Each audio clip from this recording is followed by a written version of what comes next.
Hello दोस्तों, स्वागत है आप सभी का मेरे YouTube चैनल लक्ष्य बोध के गुरुजी पर। और आज की इस वीडियो में हम आपको बताने वाले हैं कि अमीबा में पोषण, जो कि मोस्ट इम्पॉर्टेंट टॉपिक है और इसके बोर्ड एग्जाम में आने के चांस हैं। शायद आपने अपने क्लास में यह नहीं पढ़ा होगा, यानी आपके स्कूल में अध्यापकों द्वारा यह टॉपिक न पढ़ाया गया हो पहला अध्याय में, लेकिन मैं आपको बताऊंगा क्योंकि इसके आने के चांस जो है वह 100% है बोर्ड एग्ज़ाम में आने के। और यह आपको 2027 में दिखाई देने वाला है, इसलिए मैं आपको फिर से बता रहा हूँ कि यह एक VIMP यानी वेरी इंपॉर्टेंट क्वेश्चन है। आपको इस पर ज़्यादा फोकस करना है। यह 2027 में आएगा, 100% गारंटी है। मोस्ट इम्पॉर्टेंट क्वेश्चन है, किसी न किसी सेट में आपको देखने को मिलेगा।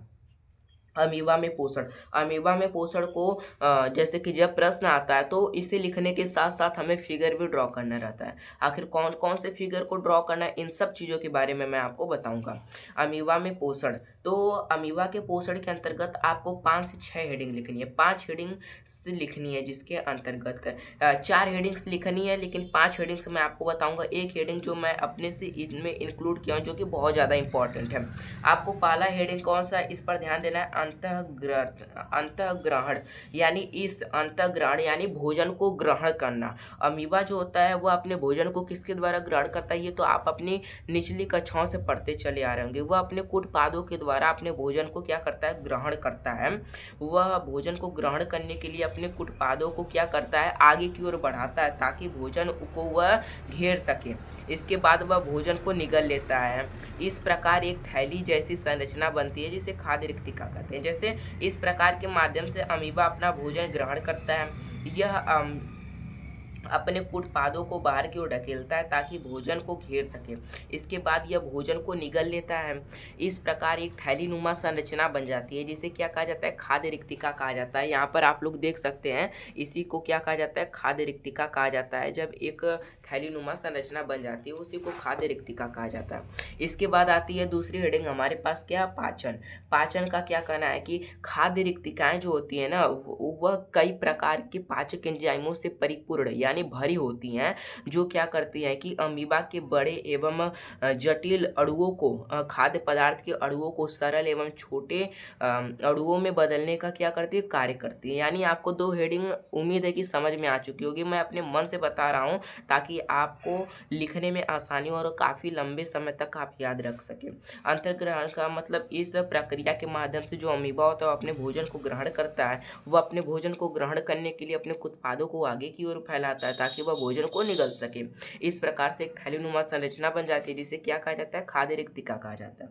अब पाचन, पाचन जो होती है, खाद्य रिक्तिकाएं जो होती हैं वो कई प्रकार के पाचक एंजाइमों से भरी होती हैं, जो क्या करती हैं कि अमीबा के बड़े एवं जटिल भोज्य पदार्थ के अणुओं को सरल एवं छोटे भोज्य पदार्थ के अणुओं में तोड़ने का कार्य करती हैं। इसके बाद अवशोषण होता है। तीसरी हेडिंग आपको क्या लिखनी है, अवशोषण लिखनी है।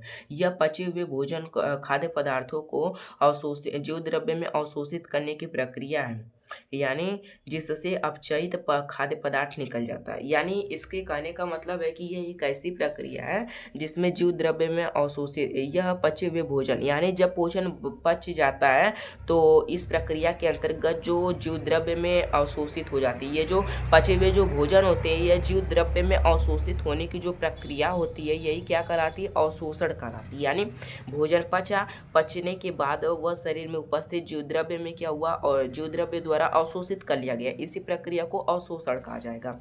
अगर हम स्वांगीकरण की बात करें तो इस क्रिया के दौरान जो अवशोषित भोजन का उपयोग है ऊर्जा उत्पादन, विकास आदि के लिए किया जाता है। ये आपके लिए उतना इंपॉर्टेंट है। अगर आप चाहते हैं तो बोर्ड एग्जाम में इस हेडिंग को लिख भी सकते हैं, नहीं चाहते तो नहीं लिख सकते, कोई प्रभाव नहीं पड़ेगा आपके नंबर पर। इसके बाद बहिष्करण। बहिष्करण का मतलब होता है शरीर से बाहर निकालना। अब जो अमीबा के पास जो अपचयित पदार्थ होता है, यानी जो पचा हुआ ना पदार्थ होता है, उसे क्या करता है, कोशिका झिल्ली टूट जाती है जिससे वह शरीर से क्या होता है, बाहर निकल जाता है।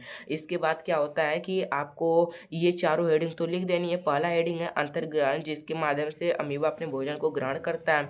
दूसरा है पाचन, यानी अपने भोजन को छोटे अणुओं में तोड़ता है और शोषण जो द्रव्य में मिल जाती है, और जो खराब खाद्य पदार्थ होते हैं वो शरीर से बाहर निकल जाते हैं। इसके बाद आपको यहाँ पर इस तरह से फिगर बनाना है। यहाँ पर 1 फिगर, 2 फिगर, 3 फिगर, 4 फिगर, यानी आपको नीचे इस तरह से फिगर बना के लिख देना है। डॉटेड जिस तरह से मैंने किया है उसी तरह से आपको करना है। जैसे कि यहाँ पर पेंसिल के द्वारा फिगर बनाया गया है, इसके बीच में केंद्रक, इसके बीच में केंद्रक, केंद्रक, केंद्रक, और ये अपने भोज्य पदार्थ के कणों को निगलने की कोशिश कर रहा है। यहाँ पर यह एक झिल्लीनुमा संरचना भी बन जाती है और यह निगल भी लेता है यहाँ पर।